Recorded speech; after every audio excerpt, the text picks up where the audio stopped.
నమస్తే. Welcome to our channel. Senior journalist Damu Balaji garu ఉన్నారు. వారితో మాట్లాడదాం. సార్ నమస్తే సార్. నమస్తే. సార్ హైదరాబాద్‌లో అతి దారుణమైన సంఘటన అసలు హృదయ విదారకంగా అనిపించింది సార్ అది వింటే కనుక. ఒక భర్త భార్యను చంపి ముక్కలుగా కోసి కుక్కర్‌లో ఉడకపెట్టి ఆమె ఎముకల్ని సైతం పొడిగా చేసి చెరువులో కలిపాడు సార్. అసలు అంటే మనిషా మానవ మృగమా అనాలంటే మానవ మృగమనే అనిపిస్తుంది సార్. మనిషి ఎవడు ఇలా చేయడు. అసలు ఎందుకని అలా చేశాడు? అంత కక్ష భార్య మీద ఏంటి సార్ అతనికి? ఇలాంటివి గతంలో కూడా వచ్చాయి. బట్ హైదరాబాద్‌లో ఈ మధ్య కాలంలో ఇలాంటివి చూడలేదు. మామూలుగా ఢిల్లీలో ఇలాంటిది జరిగింది, బెంగుళూరులో జరిగింది, ఇలాగా జరుగుతున్నాయి. నిన్న కూడా మనం ఒకటి చెప్పుకున్నాం. అవును సార్. ప్రెగ్నెంట్ వుమెన్‌ని వాళ్ళ హస్బెండ్ ఎలా చేశాడనేది. ఇప్పుడు ఇది బయటకొచ్చింది. అయితే ఇంకా పోలీసులు దీని మీద విచారణ జరుపుతున్నారు ఇండిపెండెంట్‌గా. ఎందుకంటే శవం అనేది వాళ్ళకి ఇప్పటికి కూడా దొరకలేదు. సో అసలు ఏం జరిగింది? ఎవరు ఇతను? భార్య ఎవరు? ఎందుకు అతను చంపాల్సి వచ్చింది? చంపిన తర్వాత ఎందుకు అలా చేశాడు అవును సార్. అనేది మనం చూస్తే ఈ నెల 18వ తేదీ మీర్పేట పోలీస్ స్టేషన్, రంగారెడ్డి జిల్లాలో మీర్పేట అని ఉంటుంది. ఆ పోలీస్ స్టేషన్లో ఒక కంప్లైంట్ నమోదైంది. ఒక తల్లి, ఆమె పేరు సుబ్బమ్మ. వాళ్ళది యాక్చువల్గా ప్రకాశం జిల్లా, ఆంధ్రప్రదేశ్ ప్రకాశం జిల్లాలో జేపీ చెరువు, రాచర్ల మండలం జేపీ చెరువు అనే గ్రామం. భార్యాభర్తలు ఇద్దరిది కూడా సేమ్ గ్రామం. సో ఈ అమ్మాయి పేరేమో వెంకట మాధవి, 35 ఏళ్ళు. ఇతని పేరేమో రాచర్ల పుట్ట గురుమూర్తి, 39 ఏళ్ళు. పుట్ట గురుమూర్తికి 39, వెంకట మాధవికి 35. వీళ్ళకి 13 ఏళ్లకు ముందు పెళ్ళయింది. ఒకే ఊరు సంబంధించిన వాళ్ళు. వీళ్ళకి ఒక బాబు పాప ఉన్నారు. సో 18వ తేదీ ఈ వెంకట మాధవ్ వాళ్ళ తల్లి సుబ్బమ్మ ప్లస్ ఈ గురుమూర్తి భర్త పోలీస్ స్టేషన్కి వచ్చి, ఇట్లా వెంకట మాధవ్ అనే అమ్మాయికి నాకు చిన్న గొడవ అయింది, నేను తిట్టాను, అప్పుడు ఆమె ఇల్లు వదిలి వెళ్ళిపోయింది 16వ తేదీ. అప్పటి నుంచి ఆమె కనిపించట్లేదు, అన్ని చోట్ల వెతికాము అనేది కంప్లైంట్ ఇచ్చారు. సో జనరల్గా పోలీసులు ఏం చేస్తారు, ఇలాంటి కంప్లైంట్ వచ్చినప్పుడు సీసీటీవీలో పరిశీలిస్తారు. ఈమె వెళ్ళిపోయిందంటే ఎటు వెళ్ళిపోయి ఉండొచ్చు ఏందని. సో ఫస్ట్ వాళ్ళు స్టార్ట్ చేసేది ఇంటి దగ్గర స్టార్ట్ చేస్తారు. సో వీళ్ళ ఇంటి దగ్గర ఉన్న సీసీటీవీలని వాళ్ళు ఫుటేజ్ తీసుకొని పరిశీలించారు. పరిశీలిస్తే ఆమె ఇతను చెప్పిన డేట్ 16 కదా, 16 ఆమె ఎక్కడ బయటకు వచ్చినట్టుగా కనబడలే. కానీ 16 నుంచి 18 కంప్లైంట్ ఇచ్చే వరకు ఫుటేజ్ చూస్తే ఇతను అనేక సార్లు బయటికి ఇంట్లోకి తిరుగుతున్నాడు. సో ఇతన్ని కొద్దిగా ఫాలో అయ్యారు ఫుటేజ్తో ఫాలో అయితే ఇతను ఎక్కడికి వెళ్తున్నాడు, షాపు లేదో కొన్నాడు, మళ్ళీ ఏదో వచ్చాడు, అలా తిరుగుతున్నాడు, మళ్ళీ ఒక బగ్గడి తీసుకెళ్ళాడు. ఇవన్నీ వాళ్ళకి కొంత డౌట్ కలిగింది పోలీసులకి. వాళ్ళకి ఇలాంటివి చాలా చూస్తారు కదా, అందువల్ల డౌట్ వచ్చింది. డౌట్ వచ్చి తల్లిని కూడా అడిగారు, ఏమమ్మా వీళ్ళిద్దరి మధ్య గొడవలు ఉన్నాయంటే, అప్పుడప్పుడు గొడవలు అయితే ఉన్నాయి, నా కూతురు కూడా చెప్పేది అని ఇతనికి అనుమానం భార్య మీద. మొన్న రీసెంట్గా కూడా గొడవ పడినట్టుగా కూడా చెప్పారు.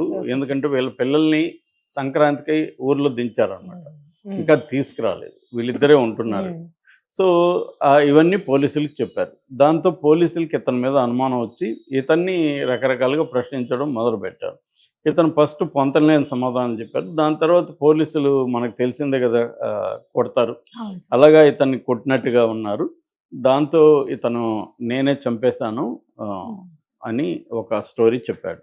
ఆ స్టోరీ ఏం చెప్పాడంటే, ఇతను యాక్చువల్గా ఎక్స్ మిలిటరీ అనమాట, మిలిటరీలో గతంలో పనిచేశాడు. దాని తర్వాత ఇప్పుడు డిఆర్డిఓలో, కంచన్బాగ్లో డిఆర్డిఓ ఆఫీస్లో కాంట్రాక్ట్ సెక్యూరిటీ గార్డ్గా పనిచేస్తూ ఉన్నాడు. సో కాబట్టి ఇతనికి కొద్దిగా వైలెన్స్తో అలవాటు ఉందని మనం అనుకోవాలి, మిలిటరీలో అక్కడ పనిచేస్తాడు కాబట్టి. సో ఇతను ఏం చేశాడంటే, ఆ రోజు 16వ తేదీ వీళ్ళిద్దరి మధ్య, భార్యాభర్త మధ్య ఆర్గ్యుమెంట్ జరిగింది. ఎందుకంటే ఇతనికి ఆ అమ్మాయి మీద అనుమానం ఉంది, వేరే వాళ్ళతో అఫైర్లు ఉన్నాయని, ఫోన్లలో చాటింగ్లు అవి చేస్తుంది, ఇట్లాంటివేవో అనుమానాలు ఉన్నాయి. దాంతో మళ్ళీ గొడవైంది, అప్పుడప్పుడు గొడవ అవుతుంది, ఇది కూడా గొడవ అయింది. ఆ గొడవలో ఆమె కూడా గట్టిగా ఏదో ఆర్గ్యూ చేసినట్టుంది. ఆ కోపంలో ఇతను తల మీద దేంతో కొట్టాడు. కొట్టేసరికి 2 సార్లు గట్టిగా కొట్టేసరికి ఆమె పడిపోయింది, కింద పడిపోయి స్పృహ తప్పిపోయింది. స్పృహ తప్పిపోతే ఇతను ముక్కు దగ్గర అవన్నీ చూశాడు, చనిపోయిందని ఇతను నిర్ధారించుకున్నాడు. దాంతో ఇతనికి భయమైంది.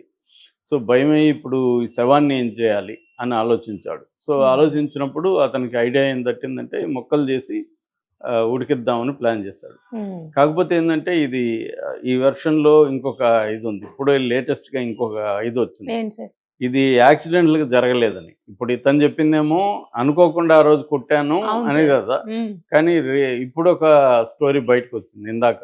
ఆ ఉమ్. స్టోరీ ఏంటంటే ఆల్రెడీ ఒక కుక్కను చంపి ప్రాక్టీస్ కోసం కుక్కను చంపాడని. ఓ, అంటే ముందుగానే భార్యను చంపాలని ప్లాన్ చేసుకున్నాడు. కానీ ఇతను అబద్ధం ఏం చెప్తున్నా అంటే అనుకోకుండా జరిగిపోయింది సార్ అని పోలీసులకి చెప్పడానికి ట్రై చేశాడు.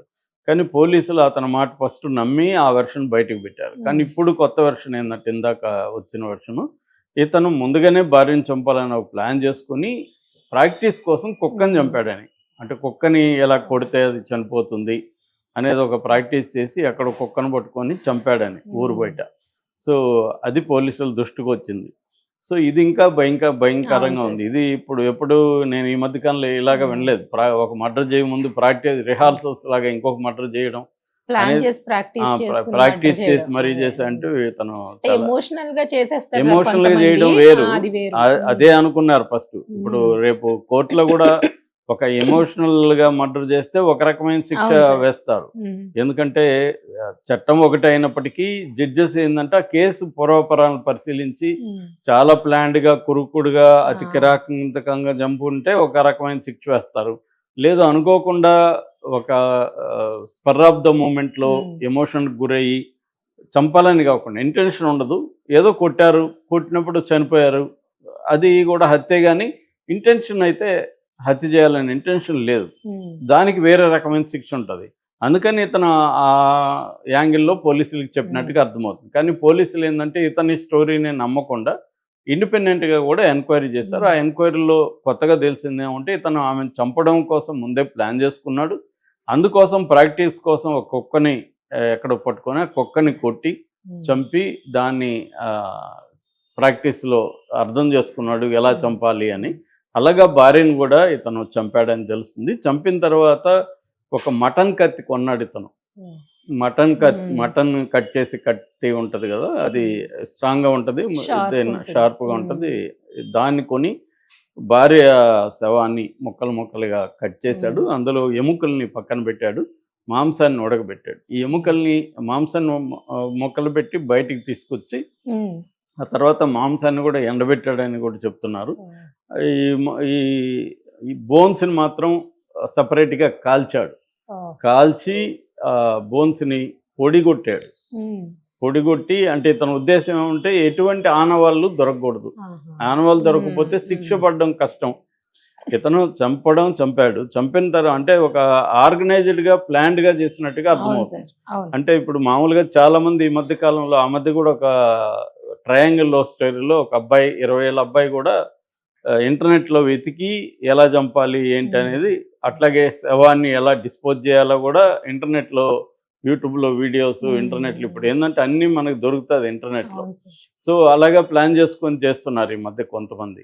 అలాగే ఇతను కూడా ఏంటంటే శవాన్ని ఎలా డిస్పోజ్ చేయాలి దొరకకుండా అనే ప్లాన్ కూడా ఇతను చేశాడు. అంటే ఈ మధ్య కాలంలో హత్యలు చేసేవాళ్ళకి కానీ క్రైమ్ చేసేవాళ్ళకి కానీ ఒక క్లారిటీ ఉంటుంది. ఏమంటే క్రైమ్ చేసినాక తప్పించుకోలేం.